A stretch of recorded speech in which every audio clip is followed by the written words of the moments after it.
Well, the regional's a little bit different than the rest of the season and the rest of the tournament because it's a 2-game day, hopefully. We need to make sure we're prepared for Triton. So we've been trying to collect information on them and prepare. But basically we're concerned about what we're doing. That's been our motto for a long time. Just do what we do.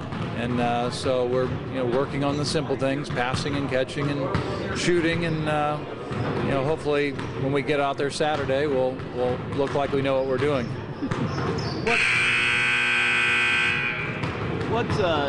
Being a 3-time state champ as you are, what are the pressures on these girls to go through this tournament?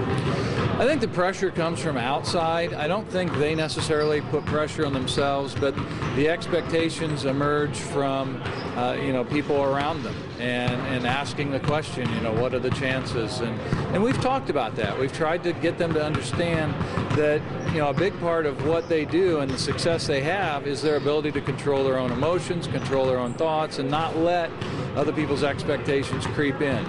And so that's the way we approach it. We just try to get the kids to focus on what they need to do to be successful, to not change who they are or how they play, and just let the results take care of themselves. What makes this year's team so special? I think the thing about this year's group is because no one really expected it from them. Last year's team with Tabby and Cassie and Paigey, Molly, people said, oh, well, you've won it twice, you ought to win it again. And they handled that pressure remarkably well, and they were successful. But when those kids graduated, people thought, okay, well, that's probably the end of Canterbury for a while. And our kids really, they took that as a challenge and said, hey, we're okay too.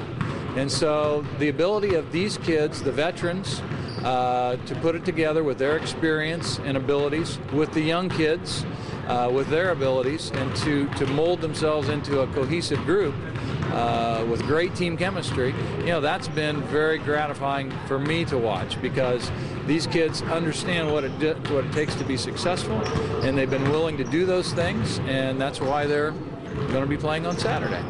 Awesome. That's all I had, Coach.